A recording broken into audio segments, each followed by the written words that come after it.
At this point, I just wish the nightmare would be over. I wish it was all a bad dream and that we would wake up and that they would still be here. I had to see it for myself.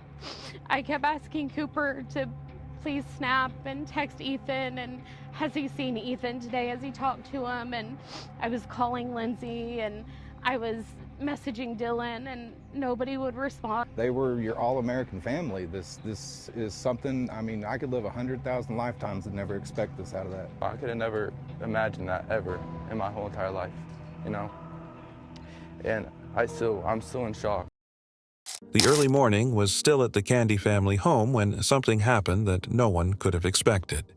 His youngest child, who could only be considered to have realized the meaning of fear, woke up to such silence that now became etched in permaprint on his mind. And quietly thus, he set his way out from the room, in the pain of the morning dawn, looking for the familiar warmth of the family he had left. However, it ended up as yet a revelation that was incomprehensible to the boy. Horror, which should not befall any child in the world. Where there was once joy and happiness, there was only emptiness and death, as if the very essence of the house had been sucked away. Indeed, with every step he got to see yet another inconceivable scene, which further unbundled his young heart. Baffled and scared to death, he was all alone in surroundings that were now alien to him. But how did this happen? What kind of fate could have erased an entire family in one terrible night? Soon as the first responders came in, questions aroused. Questions that would take the investigators to a place worse than they imagined. Who would wish to eliminate the Candy family, and why did they allow this young boy to witness the most horrible thing in the world?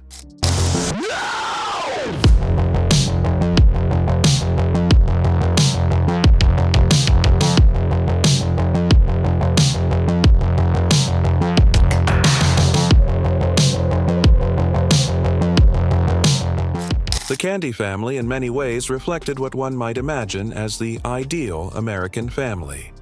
To their neighbors, Jonathan and Lindsay Candy were seen as the perfect American couple.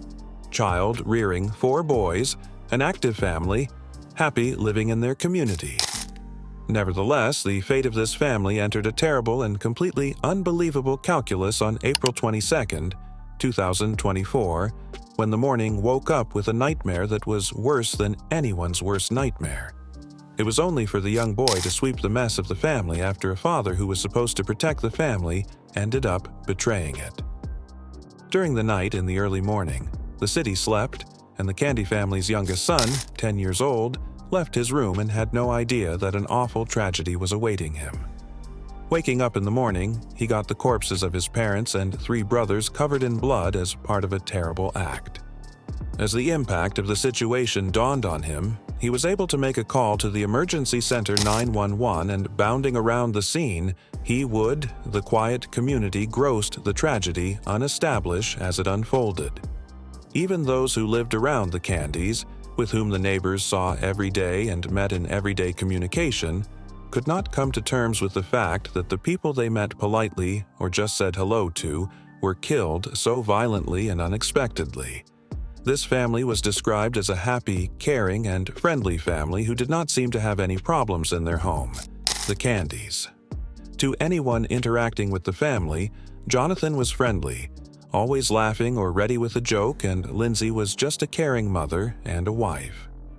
Jonathan Candy was a 42-year-old husband and father who used to be referred to as being a hard-working man who enjoyed meeting people in the community. He had a second job of being an usher at Paycom Center, one of the large indoor sports venues, which saw service at any sports event such as NBA. Never a dull moment with Jonathan around, as his presence was enjoyed by his co-workers as he added light and cheer to every interactive occasion. His wife, Lindsay, who was an Oklahoma girl from Prague, was described as a choir girl with a lot of energy. The couple's love story could only have been scripted. Jonathan's role was the comedian who fell for Lindsay's sense of humor. Lindsay was the woman who was to lighten Jonathan's life. They have 4 boys, and as far as the outside world was concerned, the family was happy and stable. Cohabiting partners, acquaintances, and kin observed happy family interactions, such as the family visiting places that the couple posted on the social media interfaces that portrayed the couple as happy and committed. Jonathan very often boasted about having his family and used to call them his world, and Lindsay was also very touchy-feely about their children and their progress. He never seemed to shout at her, beat her, or even argue with her to suggest that there was anything wrong. However, when that day was April morning, the unthinkable could happen. The unnamed young son was asleep for the night, with the noise from the house covered by a loud box fan. The only interruption with the outside world was nearly sleeping through a fire alarm that went off during the night. He quickly explained it away as a minor issue. At around 9:30 a.m., as he awoke and strolled about the house, he stumbled upon a tragedy that would torment him for the rest of his life. Police arrived at the Candy family home within minutes of the young boy's 911 call. What they found inside was described as a massacre, with the bodies of 39-year-old Lindsay and her 3 sons, 18-year-old Dylan, 14-year-old Ethan, and 12-year-old Lucas, each having suffered fatal gunshot wounds. Lying among them was 42-year-old Jonathan, dead from what investigators determined to be a self-inflicted gunshot wound. Initial conclusions pointed to a murder-suicide, with Jonathan taking the lives of his wife and children before turning the weapon on himself. Something that even friends and neighbors could not explain. The term had made people and their families paralyzed with the ambiguation. Jonathan, as one of the neighbors who have interacted with him and his children, often described this man as the real family man, saying that often he would be seen helping other neighbors with chores and coming out with his children often for swimming sessions, and even willingly offer his time to those who needed help in the neighborhood. The kids were kind, young, and hospitable, therefore, they spent most of their time frolicking with the neighborhood animals and trading visits with their friends. They seemed to be a loving family to a lot of people, as every member admired them for whatever reasons. It is noteworthy that the public could not help but ask what could have possibly caused Jonathan Candy to commit such a task. None of the signs of domestic turbulence or emotional problems were observed. They were not involved in enabling disturbances in their home. The Candy did not show any signals of internal turbulence or issues. To the outsiders, the Candy family was a simple, happy, friendly clergyman's family without any idea that there is something sinister inside of them. Even from the interviews held with the families of the victims, there was no understanding of some possible motives for the killings. Family and friends were profuse in reminding everyone that Jonathan had only the best of intentions, love for his family, to say the least. 2 years ago, he frequently mentioned feelings of pride towards his children and love for his wife.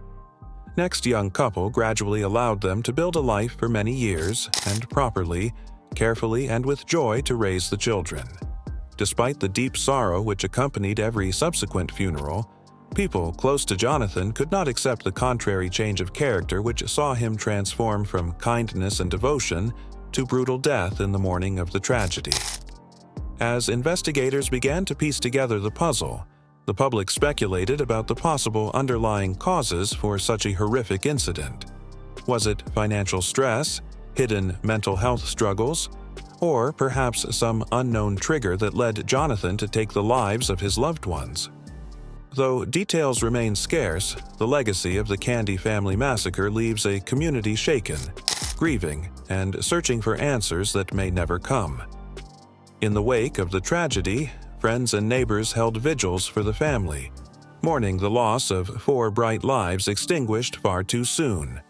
Support poured in for the youngest son, the lone survivor, whose life had been irrevocably changed in one nightmarish instant. Community members came together to extend love and comfort to the boy, offering him a network of care in the face of his unimaginable loss. In many ways, the story of the Candy Family Massacre serves as a haunting reminder of the hidden complexities within people's lives, a somber reality that no one could have foreseen. The case continues to send ripples through the Yukon community and beyond, as people grapple with the chilling reminder that the ones we know and love may carry unknown struggles. For those who knew the Candy family, the events remain a scar on their hearts, a tragic reminder of the fragility of life and the hidden dangers that sometimes lie within. As investigators continue piecing together the details, they are considering whether an argument between Jonathan and his wife, Lindsay, could have escalated fatally. Initial findings suggest a confrontation occurred that night, but the exact nature of it remains unknown. In cases like these, conflicts within the home can serve as stressors that lead to impulsive and regrettable actions. Some experts speculate that if Jonathan had not planned to kill his family, he might have acted in the heat of the moment, only realizing the full horror of his actions afterward. In that case, the choice to spare one child could reflect a last-minute attempt at mercy or a response to feelings of guilt. Authorities are also exploring if financial stress or a hidden mental health condition contributed to the tragedy. Financial pressures have long been linked to mental health challenges, particularly in situations where a person feels they can no longer support their family. While no financial issues have been confirmed, the possibility remains open as a line of inquiry. Alternatively, Jonathan may have been struggling with a mental health issue, like depression, that he kept hidden. Mental health concerns can often manifest differently in men, who may mask sadness with irritability or anger and feel reluctant to seek help due to social stigma. In situations where mental health issues go unaddressed, people may fall into a dangerous cycle of despair and hopelessness. They can reach a point where ending their life, and tragically taking others with them, seems like the only way out. Warning signs can be subtle, and friends and family members might not recognize them until it's too late. As investigators continue searching for clues, they hope to uncover any evidence of a mental health struggle that might shed light on Jonathan's actions. As the community mourns, a deep sense of loss and confusion lingers. On her social media, Lindsay's close friend Cami Cruz shared fond memories of their shared childhood. She recalled how they grew up attending church together, singing side by side in the choir and sneaking off to play, once even hiding in a treehouse until their parents, frantic and unable to find them, called the police. These small anecdotes illustrate Lindsay's vibrant personality and the love she shared with her children. Cruz highlighted how deeply loved Lindsay was by her boys, adding a personal dimension to a tragedy that has left friends and family struggling to process their grief. While no clear motive has emerged, the Candy family's story highlights the importance of recognizing and addressing mental health challenges. It is a sobering reminder that even those who seem to live normal, happy lives can be suffering silently. In the face of uncertainty, the community in Oklahoma has rallied to support the surviving child, hoping to provide a stable environment for him amid the aftermath. For now, the Candy family's story remains a haunting mystery. A family torn apart under circumstances no one may ever fully understand. Experts and investigators continue to speculate, but without a confession or further evidence, their efforts are limited to theories. The relatives have chosen to protect the surviving child from further investigation, a compassionate act aimed at sparing him from reliving the tragedy. Jonathan officially announced the death of his son, Dylan Candy, the firstborn from his marriage to Lindsay Candy, as a vibrant young man who died while doing what he loved most: music.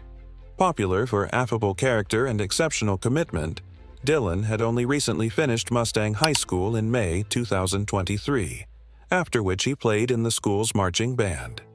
Friendly and talented, Dylan was able to start with drums and become an obvious star which is easy to make friends with and which created a positive impact on him.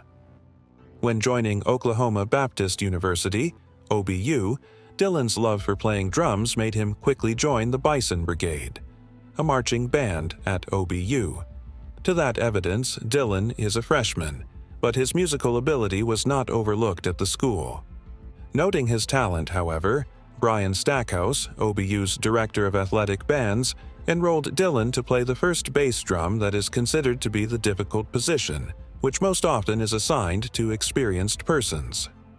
Stackhouse further said that even though Dylan has been in the team for some time, he qualified for such a challenging role in the team due to his proficiency and hard-working attitude that was evident by the amount of effort he put in executing such tasks.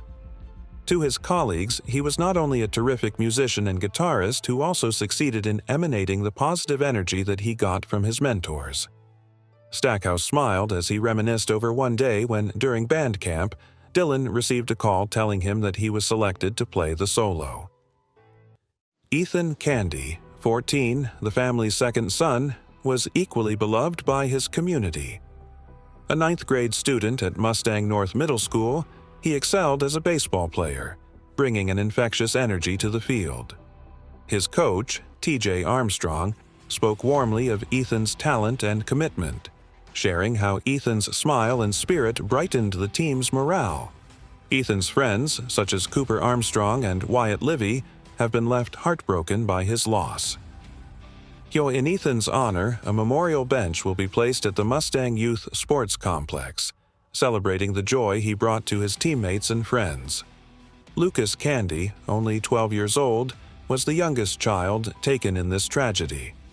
A student at Meadowbrook Intermediate, Lucas was a lively and adventurous child, often seen playing at Ethan's practices or making new friends. His teachers and friends remember him as a bright and spirited boy whose energy was matched only by his kindness. Losing Lucas at such a young age has added another layer of sorrow to this unimaginable event. Now, only the youngest member of the Candy family remains, a 10-year-old boy who was mercifully spared from the tragic violence that claimed his parents and siblings. This young boy, now thrust into a world of unimaginable loss, faces the challenge of growing up without the loving family that once formed the foundation of his life. His reality has been forever altered, leaving him not only to cope with grief, but also to adapt to a new existence without the familiar presence of his closest loved ones. In response to the tragedy, family members, friends, and compassionate community members have rallied around him, determined to provide stability, comfort, and security during this difficult time. Recognizing the profound emotional impact of his loss, they are creating a support system that surrounds him with love, guidance, and a sense of continuity, hoping to soften the overwhelming void left behind.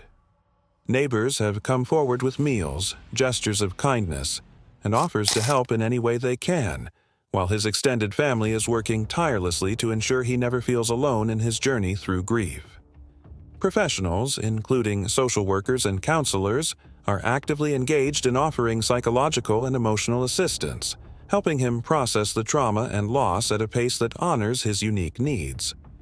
These trained experts are guiding him through tailored therapies, providing him with coping tools that will be crucial in his adjustment.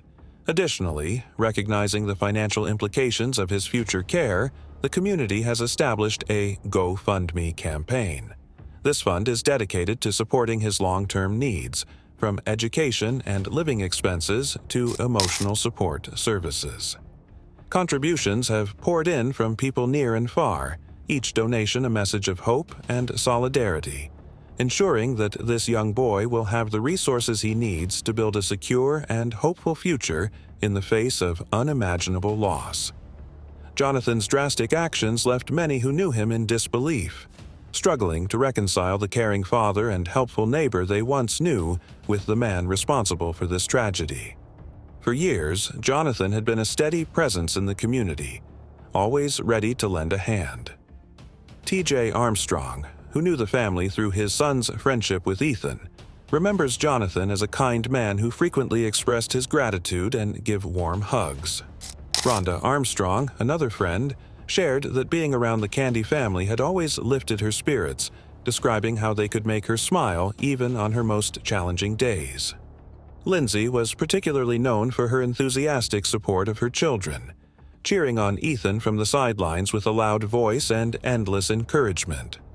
Their tragic loss has left the community mourning and searching for answers. The police and investigators are doing everything to know what could have made Jonathan act in that manner. So far, there were no indications of underlying mental health or signs of behavior changes that would allow anyone to predict the calamity, which only deepened everyone's frustration. Health officials have also got this opportunity to explain people's need for mental health services, and urging those experiencing any difficulty to seek help. What they want to do is to fight for acceptance from society for those facing mental health challenges, encourage people to reconnect with their relatives and friends, and also to go check on their neighbors who may be struggling with internal battles. To the rest of the community, Candy Family's story is a painful reminder that every happy individual may be actually suicidal. Local government units have reacted by providing ways in order to assist friends and relatives of the Candy family with needed resources and treatment for trauma, confusion, and grief ensuing the event. It has affected everyone and has become imprinted as a loss, and steps towards dealing with the trauma and trying to support each other have come first. Lindsay, Jonathan, Dylan, Ethan, and Lucas can never be buried and forgotten by the family and the community as they offer their hard emotions with noble plea. This case has probably shaped the community and, more importantly, teaches the need for people to be open to one another and stand up for one another. Please remember to like and subscribe if you have gained anything from this video.